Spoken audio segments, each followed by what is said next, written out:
beauty of holiness.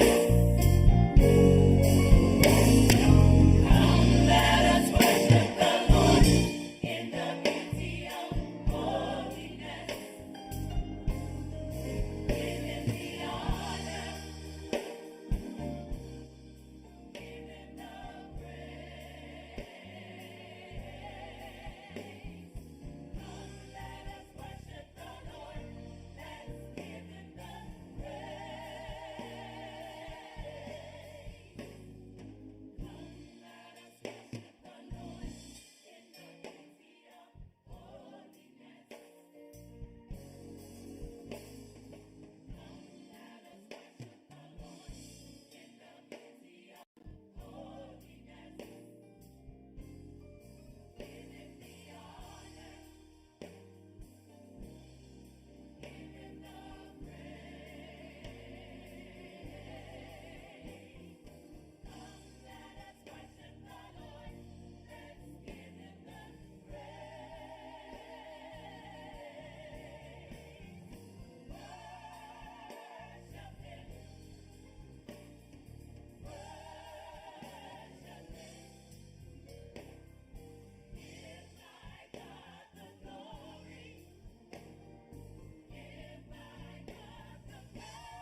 Thank you, Chaplain.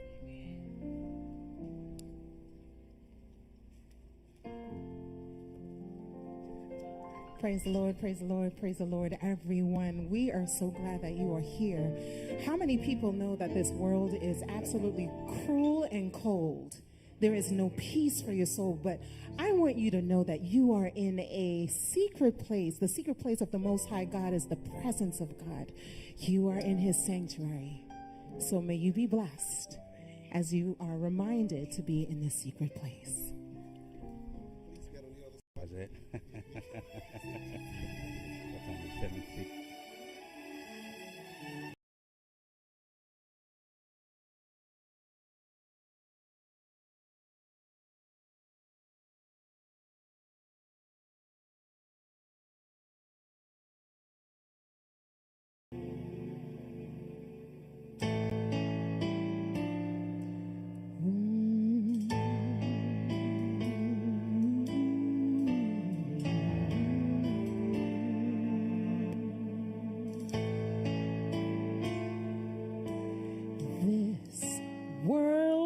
Sometimes can be cruel and cold. No peace, it seems, for your very soul. But there is a place, a secret place, a place where I can go.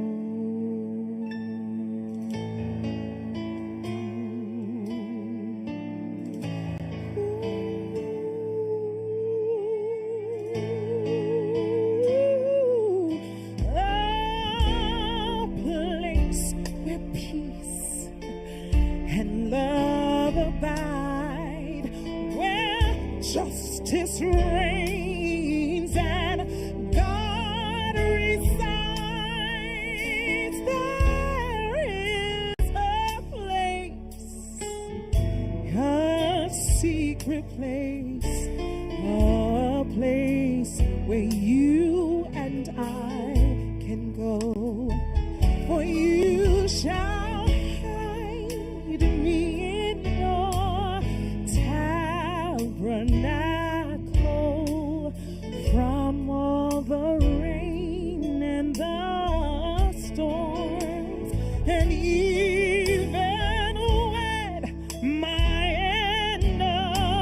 enemy pursues me, he'll keep me safe from harm. And when my life is filled with pain, no peace it seems I can find again. Oh, there's a place, a secret place. It's a place where you and I can go.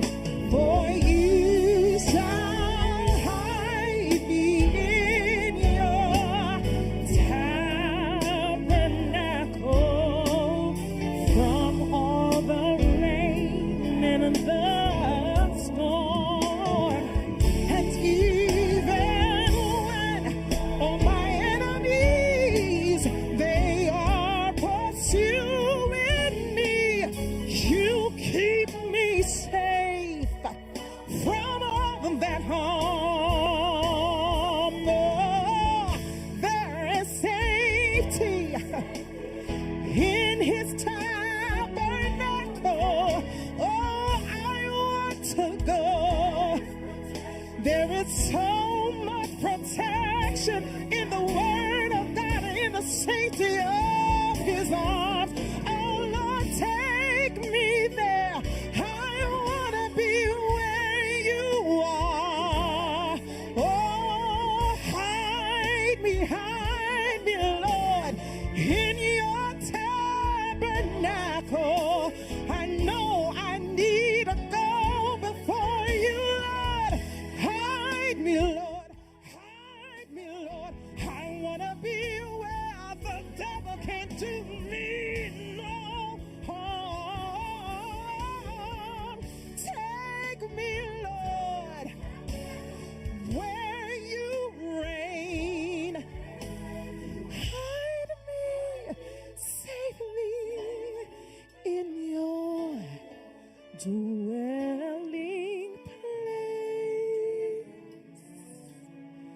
There is a place, oh, a secret place, a place where you and I can go.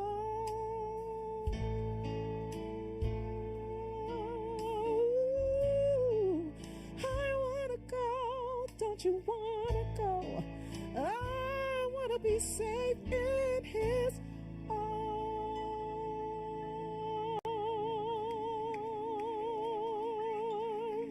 Hear from you. Thank you for the great love that you gave to us through your Son, Jesus Christ, that all men who might believe in you would be saved. Let your word speak, Lord. Your servants are listening. In Jesus' name, amen. Again, good evening, everyone, to the Signs of the Times series. We have 2 weeks. Move fast, but at the same time, I know many of you will have lots and lots of questions. And so what we're going to do starting tomorrow night, we're going to have a question box. And so what I will look to do is see if I can answer some of the questions that many may have within the actual series. And if not, we'll find a way to actually have an opportunity at some time where we can actually answer those questions for you. So very quickly, as we begin, what are some of the things that we are going to cover? Tonight, our subject is signs of the times. Everywhere I go, especially during this pandemic, people have been asking the same question. What in the world is going on? I hear people asking what is happening, and many individuals are confused And I remember they asking, are these the last plagues? The climate is changing. The crime rate is increasing. And we have more political tension and far more natural disasters. But is the world on the verge of some great crisis? Is the second coming of Jesus Christ something we could expect in our very lifetime? Tonight I'm going to show you an amazing passage from the Bible, written almost 2,000 years ago, and then you get to be the judge. I would like to say that every night again, we will add one more piece to the puzzle, one more key concept as we come to conclusion of this series in about 2 weeks. And at the time that we're finished this series, you're going to be able to go back and see Bible prophecy like you've never seen it before. And it's a picture that's going to take your breath away. And my goal is that you not only know what the Bible says, what is going to happen, but you also be prepared for what's about to happen. Because we know that we have a loving God who does not want anyone to perish, but all to come to repentance. Jesus is coming soon, and he's a God of love, and he's given us these signs in preparation so that we know what's going on in the world and what we must do. And so on Sunday night, it's going to be a very special evening because we're going to look at a basic principle and tools that will help you start unraveling Bible prophecy for yourself. And then we're going to look at those tools and apply them to other prophecies as we look at the Great Reset, or some may call it the New World Order. And then we're going to look at on Monday night as we build around these prophecies and the signs of the times. We're going to talk about the man of the Bible. And we're going to look at the central theme in the prophecies of the Bible. And this is an absolute essential subject. If you don't understand this topic, you can't possibly understand what is really going on in the world today. And you'll really understand the signs of the times. Because our subject will be from the Bible. And I believe the Bible is God's word, and I would always encourage us to always pray before we read the Bible. So every night we're going to pray before we open up these topics. And so I would like for you to join me in this journey as we consider what God would have the whole world to know during these years. I want to deal with the conflicts that we're facing today and the signs of the times. There's an external conflict. Is it just me, or is there anyone out there that believes that something is off in the world? I know many of us don't want to really admit it, but we are just hoping that everything will clear and that everything will go back to normal. I got some news for you, family. We're not going back to normal. We're not going back to normal. We're hoping that we're viewing it all like we wake up in the morning and our eyes are blurry, and just hope that if we just rub our eyes, everything will go away. There's a conflict. I have news that before it gets better, it's actually going to get a little worse. But there is hope in a God that will see us through, that will keep us secure from being casualties of war. You see, there are forces at work, and they are working intensely to destroy some of the things that we have always enjoyed. Come on, just the other day, I came across this news article from CBS Los Angeles. Have you noticed in all areas all the prices going up?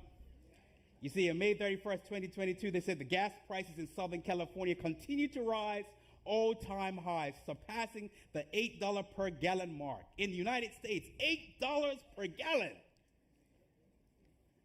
It's a conflict. How about I came across this article. This is a Bermudian article. People, when people usually come visit this island of Bermuda, they're always asking, how do you all feed your family here? How can you survive? I went to a website, I like this little website, www.islesofthedevils.com. I came across it not too long ago. And this was published by Omar James on March 1st, 2022. And he goes around, it's a little game that he plays, and it's guess the prices.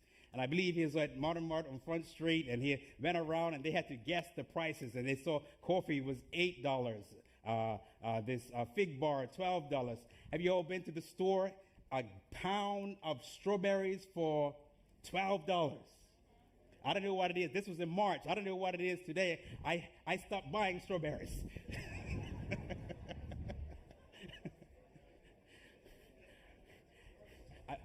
We started growing ours. Did you notice everything's getting extra expensive? Challenging times in the world. Have you noticed that it seems the governments of the world really do not have the solution to the planet's problems? COVID-19 and health challenges, climate change, gun violence, food crisis. Ministers are leaving governments. Just this week, Boris Johnson, the Prime Minister of the UK, sending his resignation. Sometime it's supposed to be resigning in August. It's just so much chaos. Scientists are questioning governments.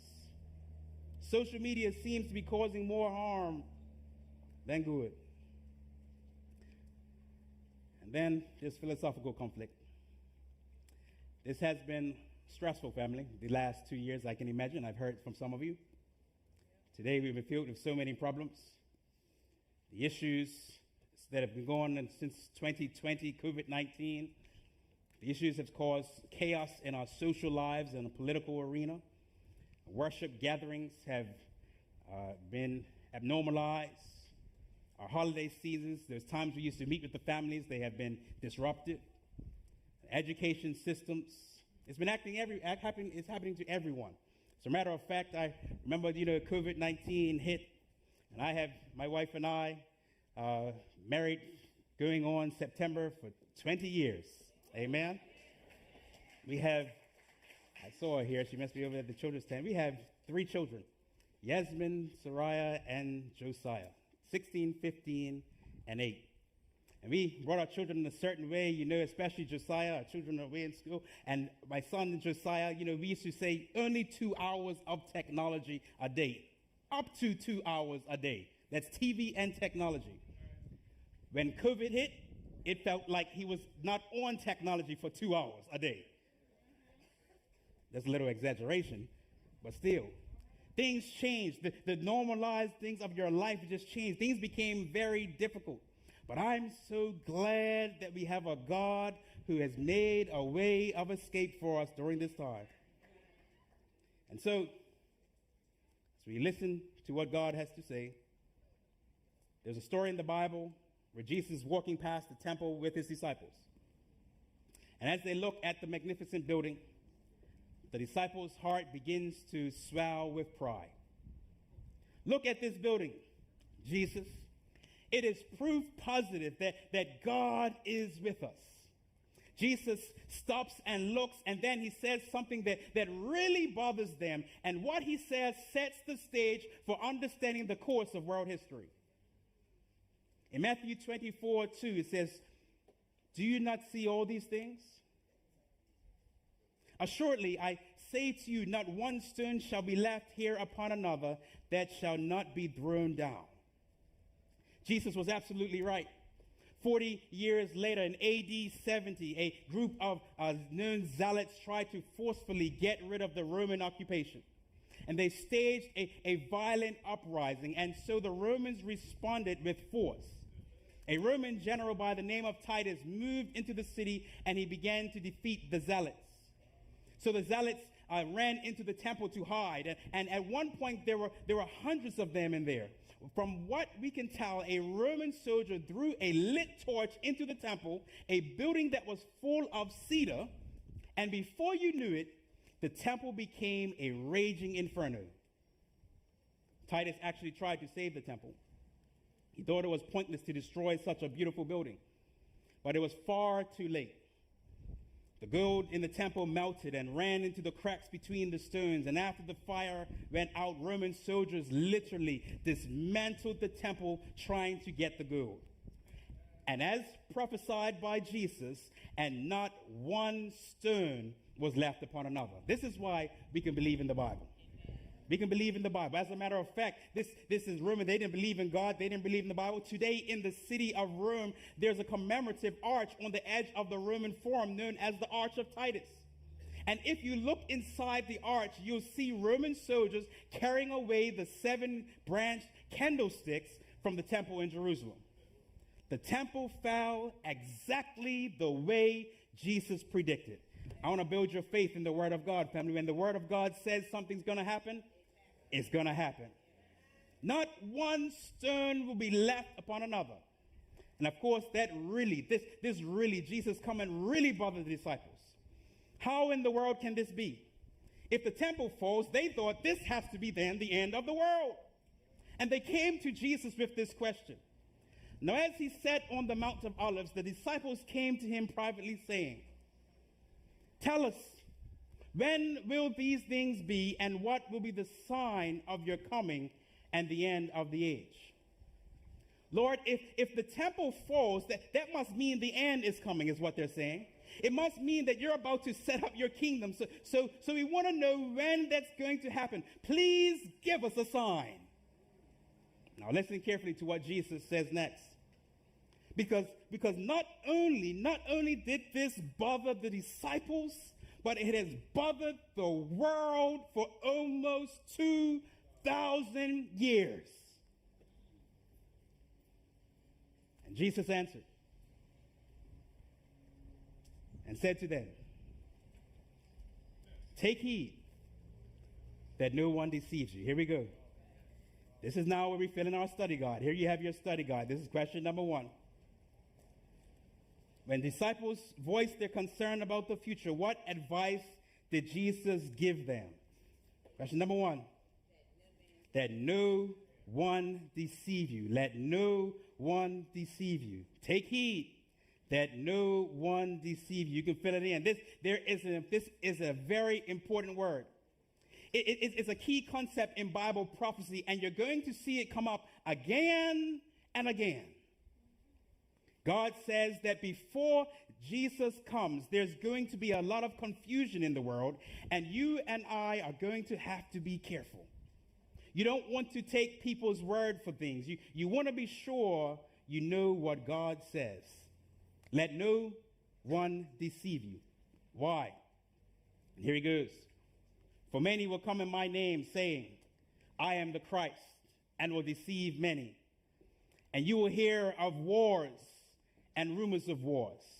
See that you are not troubled, for all these things must come to pass, but the end is what? Not yet. The end is not yet. But look what he says next. For nation will rise against nation, and kingdom against kingdom, and there will be famines and pestilences and earthquakes in various places. Lord, when you're going to return, how will we know? What are the signs? You're going to know when it's close, Jesus says. Watch for these things. When you see false Christs and false prophets, and increase in war, and increase in famine and pestilence and earthquakes, then watch out, it's almost time. Oh, nonsense, says the skeptic. I can hear it. That's not true. We've always had those things. We've always had religion gone bad. Wouldn't you agree? We've always had nations going to war. Wouldn't you agree? We've always had earthquakes. Wouldn't you agree? We've always had famines and pestilences. Wouldn't you agree? These aren't signs of anything, some would say. And you know, it's tempting to think that the skeptics are right, except for the fact that they haven't read the next verse. This is why it's important to understand the scriptures of what the Bible is saying. This is why this meeting is going to be like a Bible study, so we know for sure what the scriptures say, because there's a lot of deception going on in the world today. Everything's connected. If you're going to study Bible prophecy, you always have to read the whole thing. And the skeptics forget about verse 8. All these are the beginning of sorrows. All these are the beginning of sorrows. That's a very important word. And I don't believe Jesus used it by accident. Question, how many of you ladies here have had a baby, or gentlemen, your fathers? Anybody? Raise your hand. Raise your hand. Raise your hand. All right. It looks like many of you have experienced the wonderful miracle of birth. And so let me ask you a question. Does a baby arrive with no warning? No. Is it like 1 minute you're minding your own business, and then the next minute, pop, about comes the baby? Well, let me tell you a story. I remember when I had my daughter, we lived in Michigan. This was my first child, and I'm always overly organized. That's the type of person I am. I can't help myself. My wife used to watch these shows on the ER, and I did not want those experiences to be mine. Persons having babies in vehicles, and because they could not get to the hospital on time.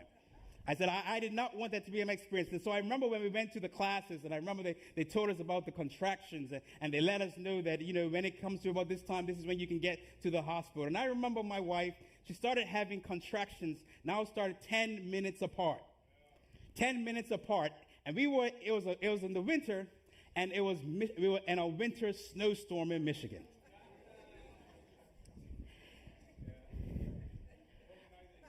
I said 10 minutes apart. A winter storm in Michigan. Wife, we're going to the hospital. I'm not waiting for 5-minute contractions.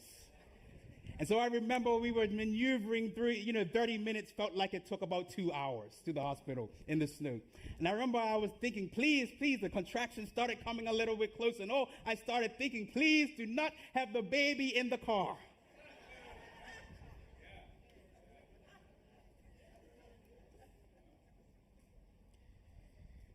When a baby is about to be born, the mother feels a few contractions at first, amen? Not too close, not too strong.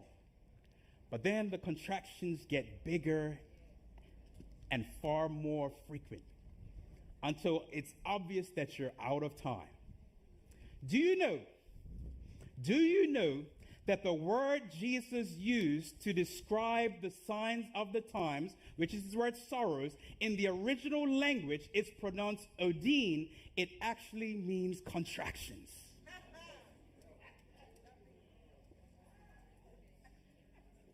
It's labor pains.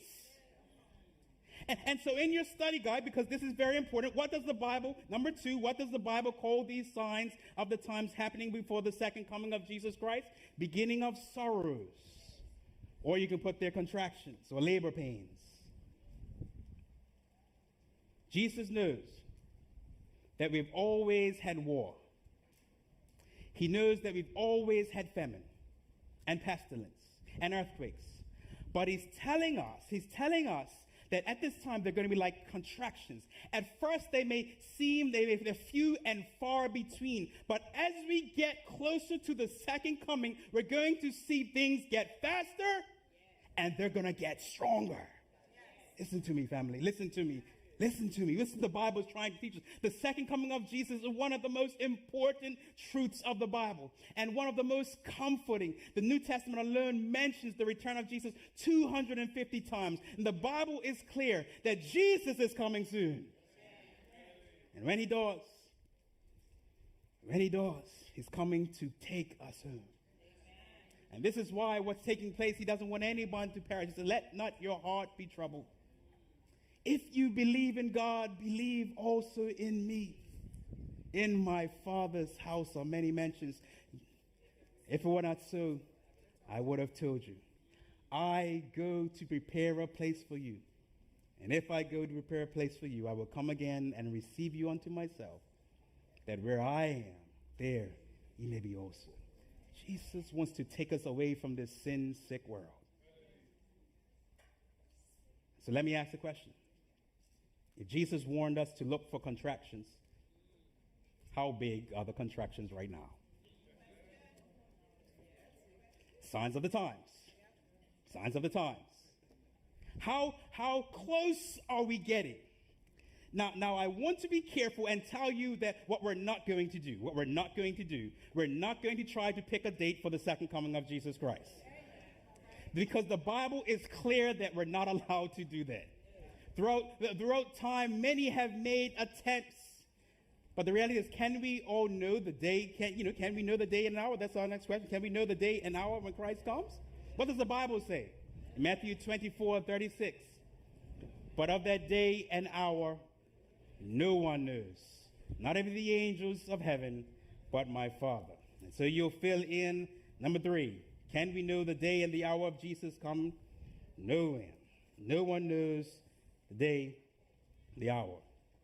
The second part of their question would be, although we cannot know precisely when Jesus will return, can we have any idea of how near it might be? Or how? Yes, absolutely.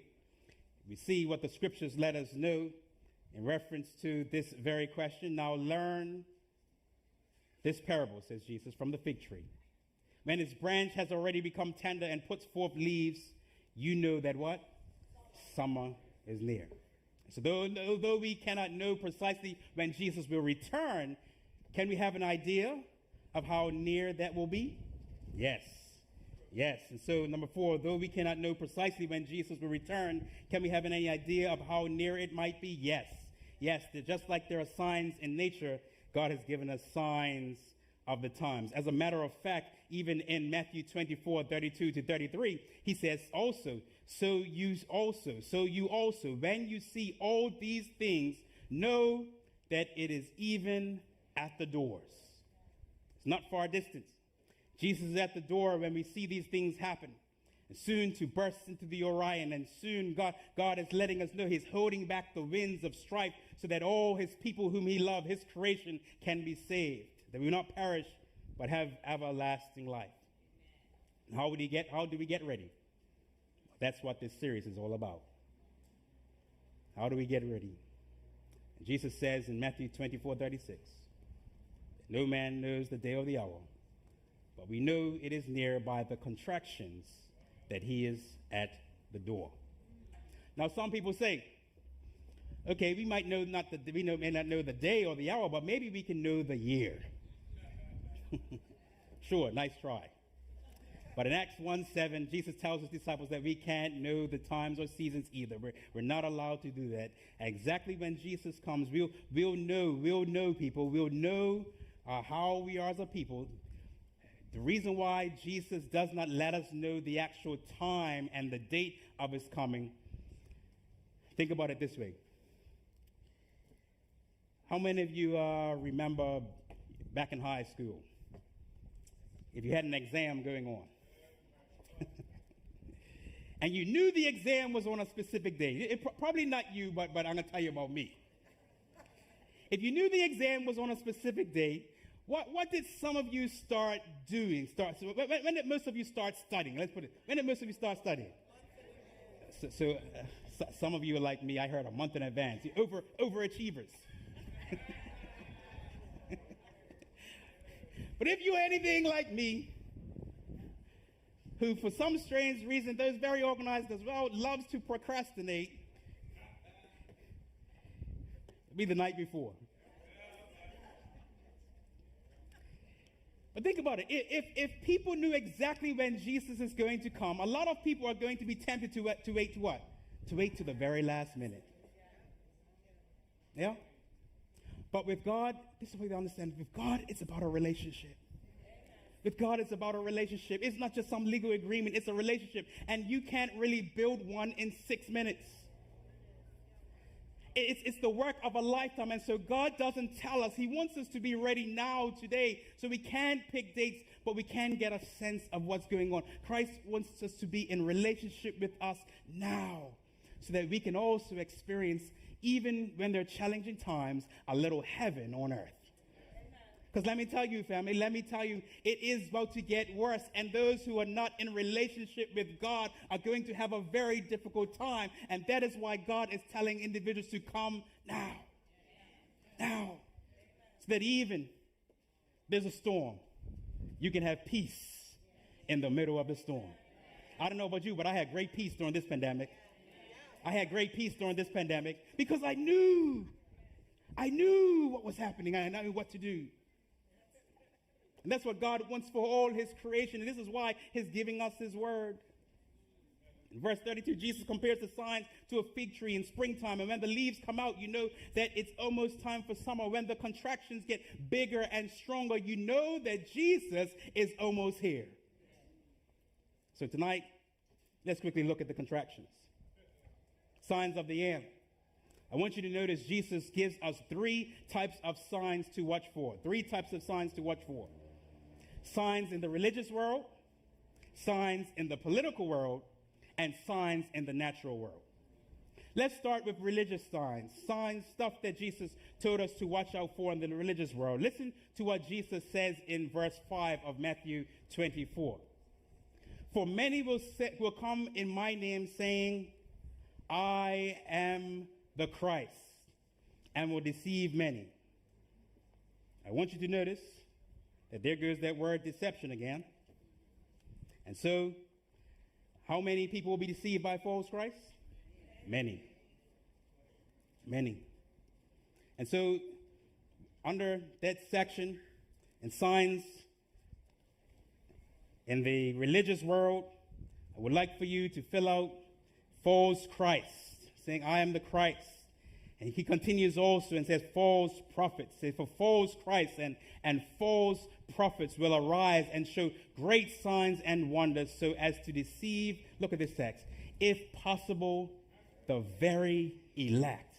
Family, this is going to be a great deception going on. As a matter of fact, the deception is going on now. And this is why as we build, you have to understand everything is connected so we can see the big picture. Everything's connected. There is the word again, deceive. It is one of the biggest themes in Bible prophecy. The warning is clear. We need to know where we stand. There's a moment coming when you won't be able to trust even your senses. There will be signs and wonders, miracles in all the wrong places. In that moment, you have to understand that just because someone does something miraculous, just because they heal the sick, just because they appear to raise the dead, just because they may heal you from a pandemic, doesn't mean they come from God. Be careful, Jesus says. In the last days, there's going to be a proliferation of false Christ. That's what Revelation 13, when we get to that, it says there's these signs and wonders and fire come down from heaven. It's going to be a miraculous experience. As a matter of fact, it's going to be a religious experience.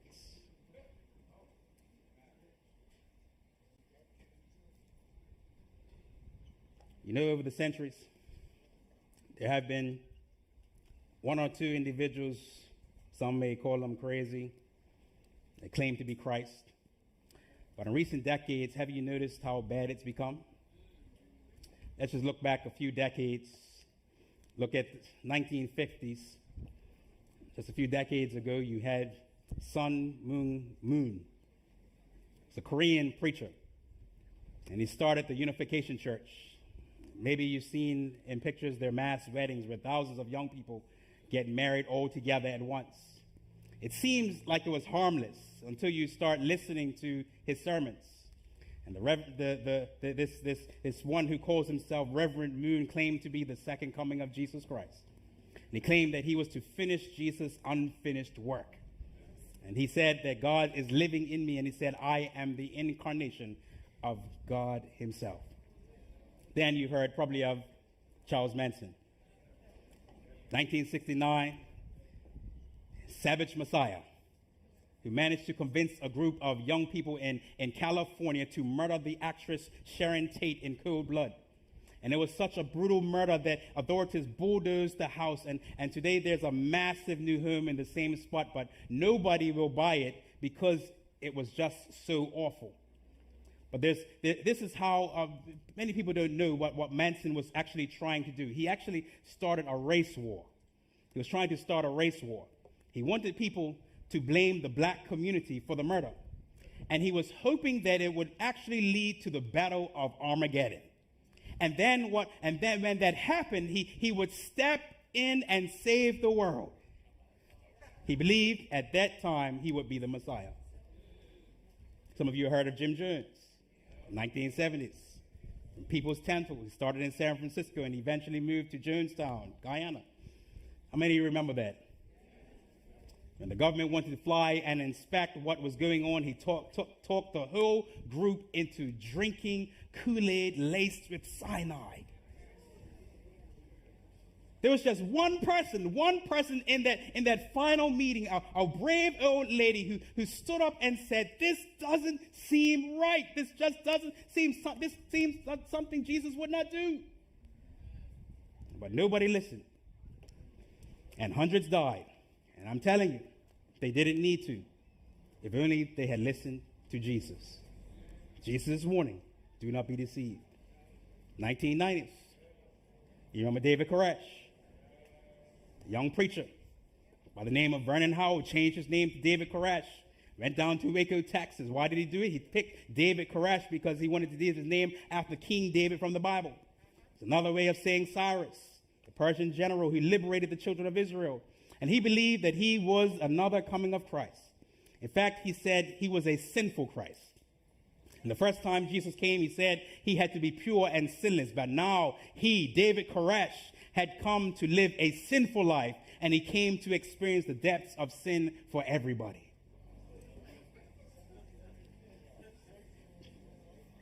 You see how it's important to know the Word of God?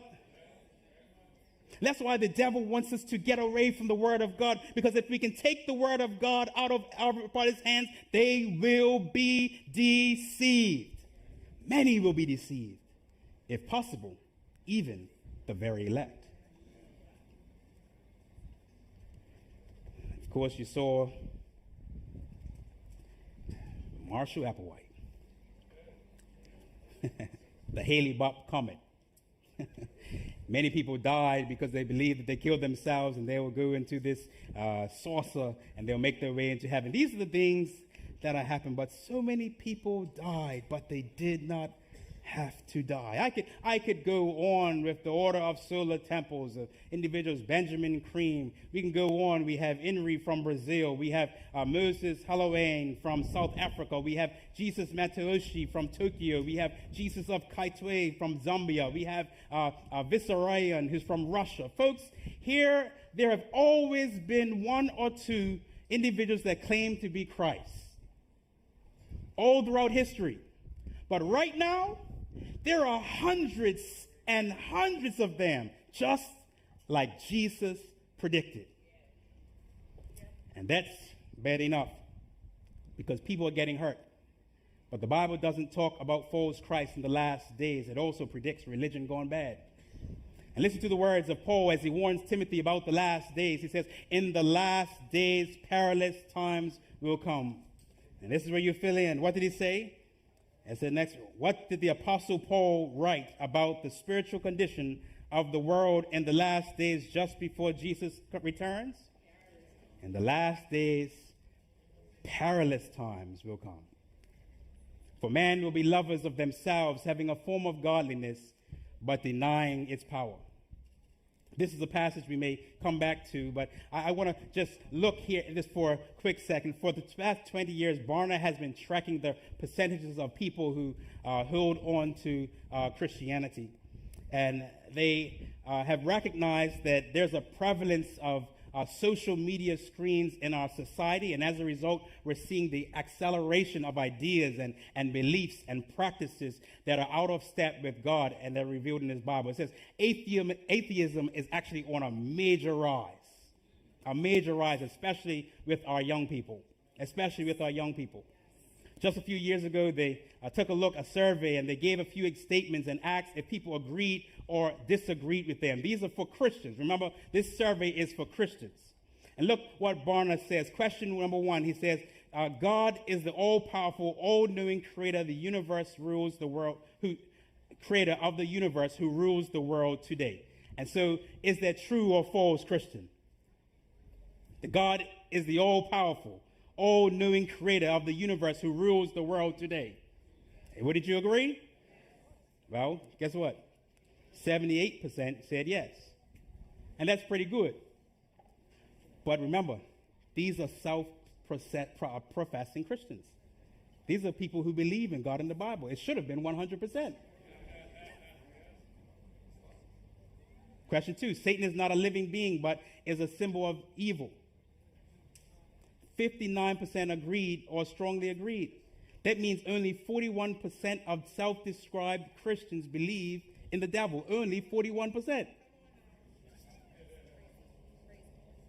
Question number 3. Jesus sinned while living on earth. 39% agreed or strongly agreed. Now remember, these are Christians. The Bible is absolutely clear that Jesus is the spotless Lamb of God. It says in 2 Corinthians 5 that Jesus knew no sin. But 39% of Christians couldn't bring themselves to say that.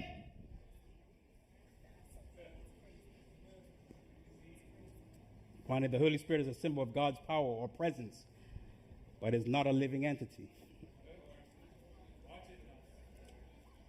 58% agreed or strongly agreed with that statement.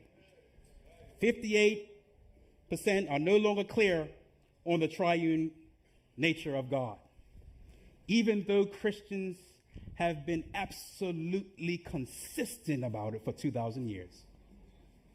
Folks, the world has changed. And Paul predicted a day when people would profess godliness, when they would go through the motions, when they would still call themselves Christians, but they would deny the power and deny the faith. And you've got to wonder, if this isn't it, what is? That's religious science. But let's look at the political science. These are the signs, the religious leaders and contractions, and you saw. Now let's look at the political. And here he goes as we continue in your study guide.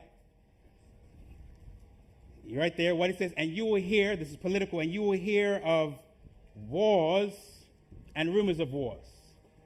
You will hear of wars and rumors of wars. See that you are not troubled, for all these must come to pass, but the end is not yet. And so you fill out in your study guide under that question, signs in the political world, wars and rumors of wars. For nation will rise against nation and kingdom against kingdom. Now again, we've always had wars, and it is a tragic part of the human condition. But Jesus predicted a dramatic increase just before he comes. So I wonder, is that true in our world tonight? Is there a dramatic increase of wars and an intensity of wars? Did you realize that we lost more than 200 million people in warfare in the 20th century? And I believe that's more than all centuries combined. 203 million died as a result of the warfare in the 20th century. And of course, we've always had war. But in the last century, we've got really, really good at it. We used to line up 2 straight lines and charge each other with swords and spears. Yeah? And even in the 19th century, we used to line up in plain sight and take shots at each other. If you killed someone, you had to look them in the eyes first. That's how it used to be. But then came the 20th century, and then there's trench warfare and airplanes, and then you had the A-bomb, and then came the 20th century with drones and airplanes flying into skyscrapers. It's impersonal. It's efficient. But it seems to be more deadly. As a matter of fact, Fortune magazine reported this very year, in March 29th, they said that AI drones were used in the Ukraine war that raised fears of killer robots wreaking havoc across future battlefields. Drones, you don't even see them coming, and boop, you're gone.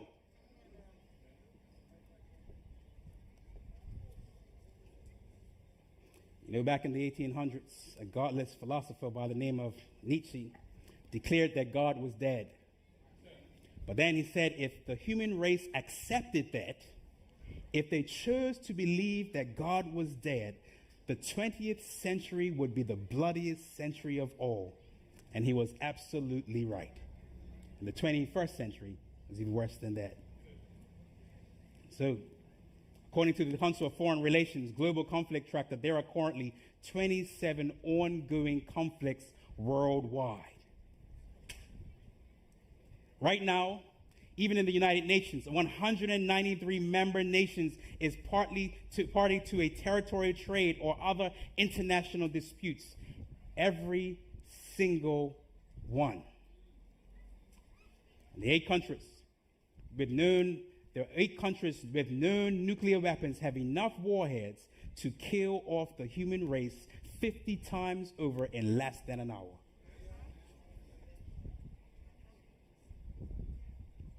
What about the tensions that we continue to see in the Middle East? Iran, Russia is pushing back into countries she lost when the wall came down in 1989.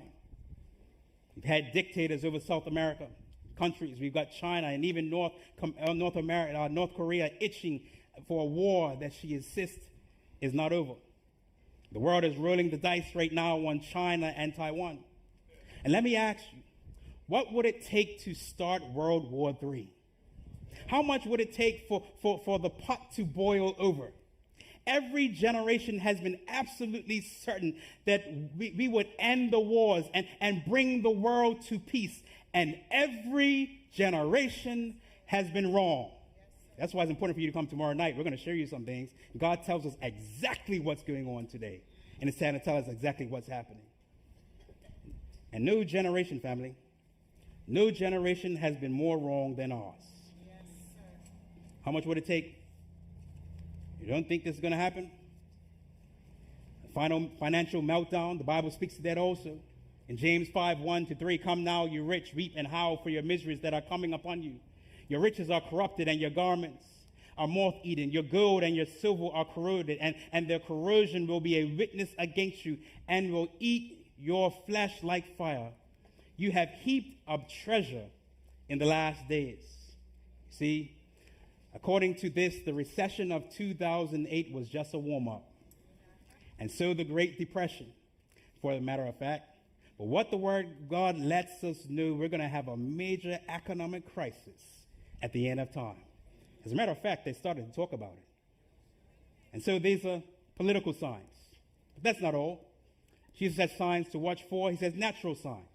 And so you have here in natural signs in Matthew 24, you can fill in your study guide, that last section there, signs in the world of nature. Famines, and there will be famines, pestilences, and earthquakes in various places. Famines, pestilences, and earthquakes in various places. Let's start at the top of this list. You see, countless millions face food shortages in sub-Saharan Africa. A child dies of starvation every 6 seconds. 3 million in Somalia are dependent on food aid.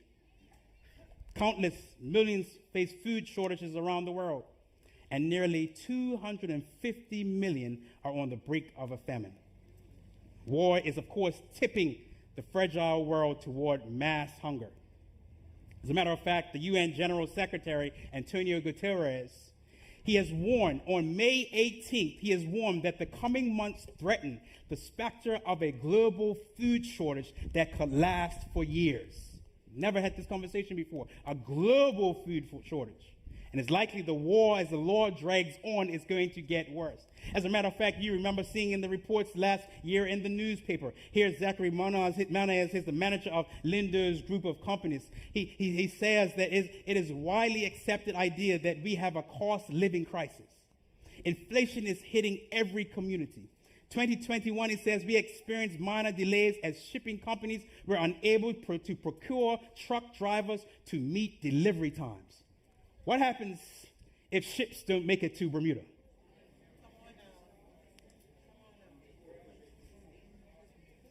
Just imagine if there's a world food crisis and ships can't get to Bermuda. Many of us should consider planting our own gardens. But more than that, many of us should consider having a faith and a trust in the Almighty God.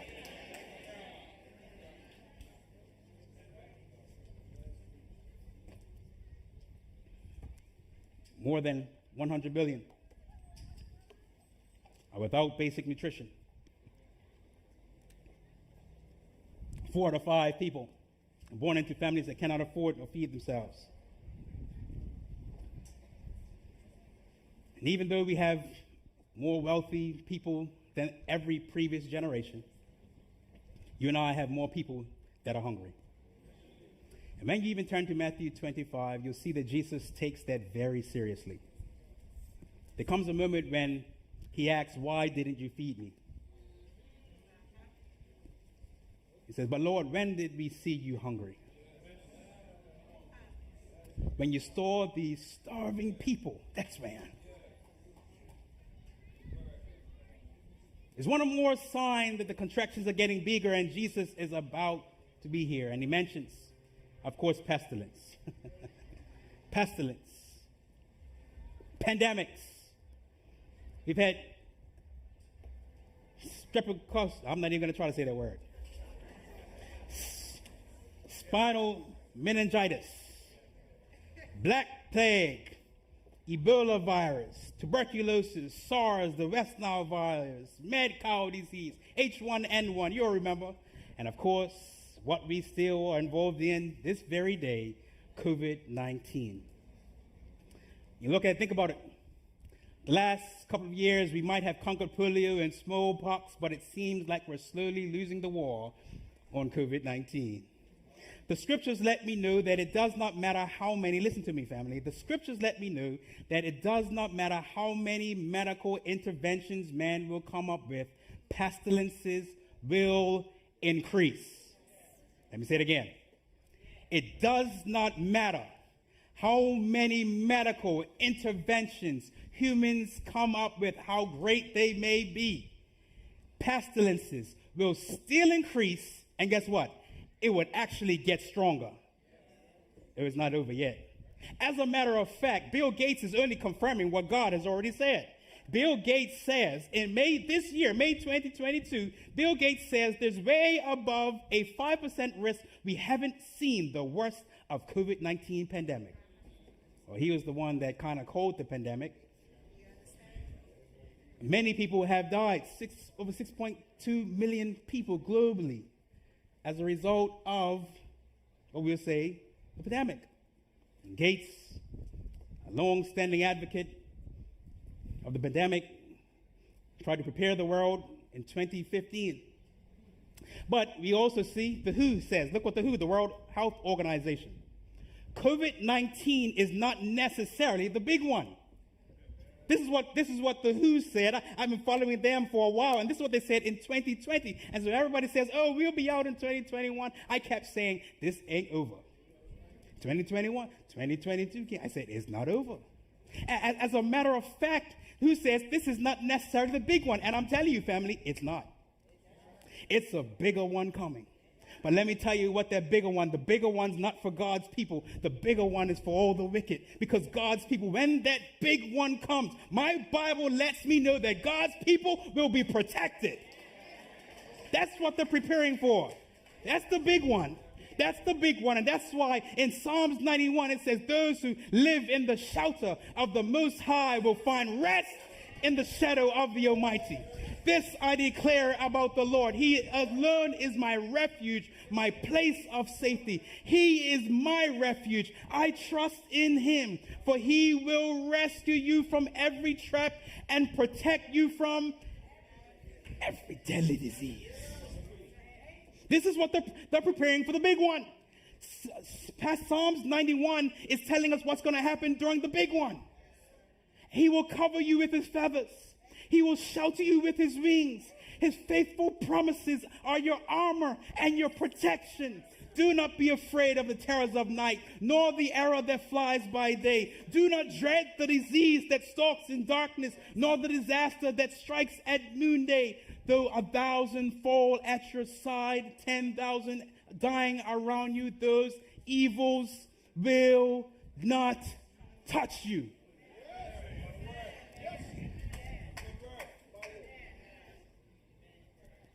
Just open your eyes and see how the wicked are punished.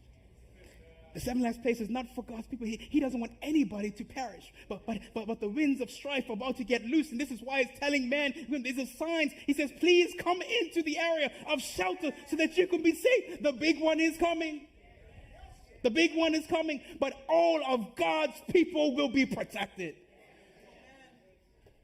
If you make the Lord your refuge, if you make the Most High your shelter, no evil will conquer you, and no plague will come near your home.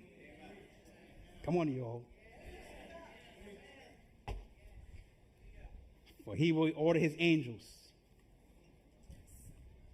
Not human interventions.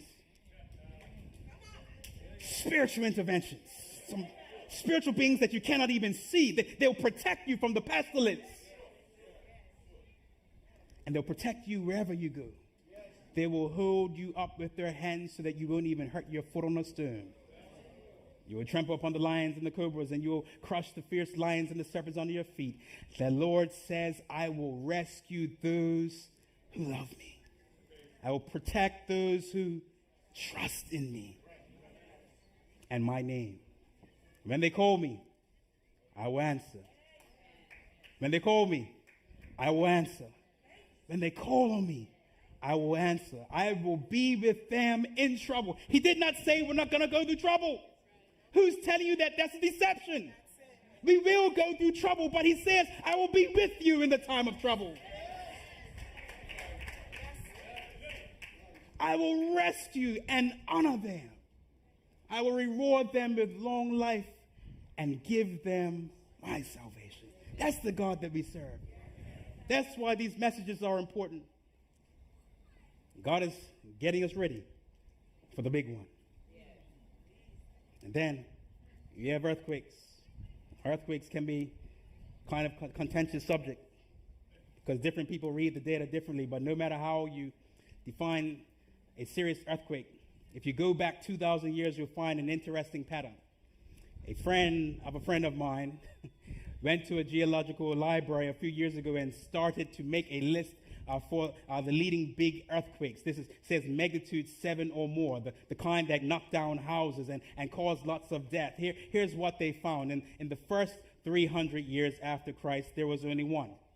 In the next 200 years, there were two. So there was a small little uptick. For the next 300 years, there was one. From 800 to the year 1000, there were three. From 1000 to 1100, there were two. In the 1100s, there was another two. So you can see the pattern. It's fairly steady, yes? One or two, sometimes three. And then comes the 1200s. There's just one. The same was true in the 1300s. There was just one. In the 1400s, one. In the 1500s, two. And then something interesting happens. In the 1600s, there was suddenly seven. Now, I know some people will say that the reason there seems to be more is because we invented the seismograph and now we can see more of them. But remember, these are only the big ones, the ones that knock lots of houses and buildings down and kill people. And you don't need a seismograph to know what that happens. And so besides there were no seismographs in 1600. And so in 1700, the number nearly doubles to 13. In the 1800s, it does double to 26. And then in the 1900s, they went way past 130. Contractions, birth pains. And then comes the 21st century, where the earthquakes never seem to stop coming. In 2024, what happened? We had 2004, 9.3 magnitude, the Asian tsunami. First to be felt by every device on Earth. Longest on record, 10 minutes. Created the biggest gash in the seabed ever observed, 800 miles. It also was the longest. They have been hundreds of tsunamis since 1900. And the 2004 tsunami caused more devastation than all the previous ones. When we look at the earthquake in Haiti and the scary one in Japan, we begin to see that things not only increasing, but they're stronger. Let me ask you, how big are the contractions? What time is it? I want you to try something interesting. Let's go back a few years and let's look back at 2001 when the Twin Towers came down. I'm guessing you remember where you were at that moment you heard the planes hit the World Trade Center. It was a day that changed the whole world. And everybody, this was not a funny feeling. Something significant happened. And we all turned the corner, and we all know the world would never be the same. Then we had the war in Afghanistan, you remember. We had the Enron collapse. We had the nuclear threat in North Korea. We had the war in Iraq. This all happened in the 21st century. We had the SARS pandemic. We had the power grids fail. We had the Southeast Asian tsunami. We had the 2005 27 named hurricanes. The Hurricane Katrina that we all remember took place in states. New nuclear threats began. The slide into ruin in reference to the hard times have come. Earthquakes in Haiti, Time magazine reports. Deepwater horizon spill. The Arab Spring crisis, the revolution. Then, of course, remember the Japanese tsunami that we just spoke about in Fukushima. Syrian civil war. Hurricane Sandy. Drug-resistant tuberculosis. Bees starting to die. Philippines typhoon in 2013. The Ebola outbreak in 2014. The Zika outbreak. Remember ISIS. They're deliberately trying to provoke war with the West because they believe it will bring on the final battle of Armageddon. Las Vegas shootings. 2020 shootings, not just in the United States, but even here in Bermuda. Have we seen the contractions? What in the world is going on? Years of disaster.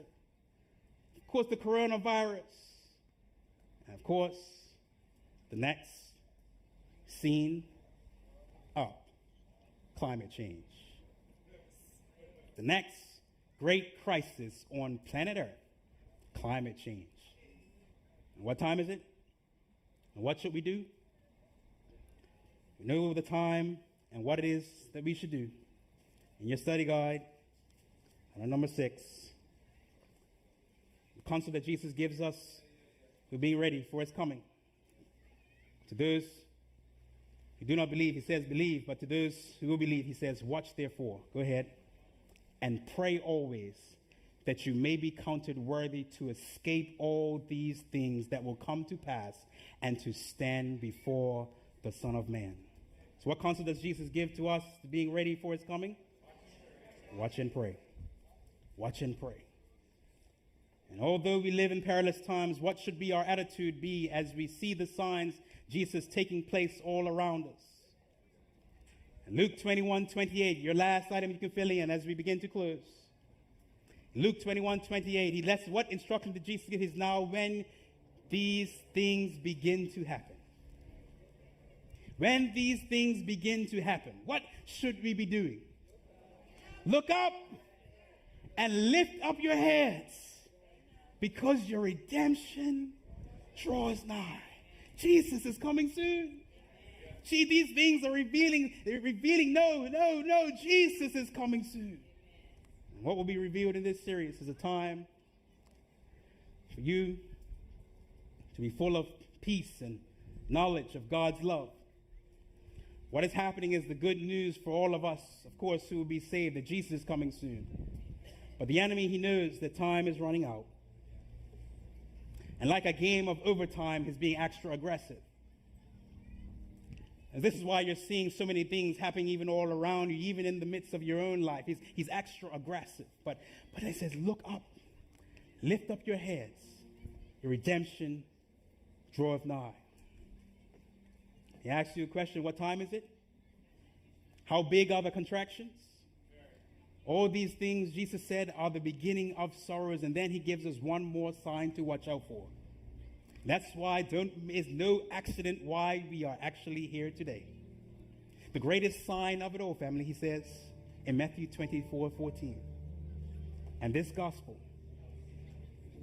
of the kingdom will be preached in all the world as a witness to all nations.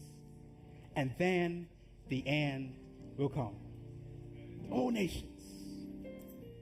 The gospel, the good news of Jesus Christ and his love for humanity, calling man back to a God who loves you. He died for us. It doesn't matter who you are, what you've done. He died for us so that we can live. These signs reveal to us that yes, time is running out when man can make that decision, because it's going to come a time when then it's too late. And our God doesn't want anyone to perish. The enemy wants everyone to perish. So how we know is we've seen the upkeep. How we know we've seen the upkeep contractions. In 1800, the Bible was fewer than 70 languages. Christianity in Africa is growing by 65% faster than the population. Christianity in South America is growing 4 times faster than the population. Something's happening in the world. And it's growing by hundreds and thousands in India. There are 85 million Christians in communist China, and though some of them they can't have private churches, you can't meet in people's homes to worship Jesus, or they'll bulldoze your home. Guess what? But still, the communist China, they still cannot prevent the gospel from going out.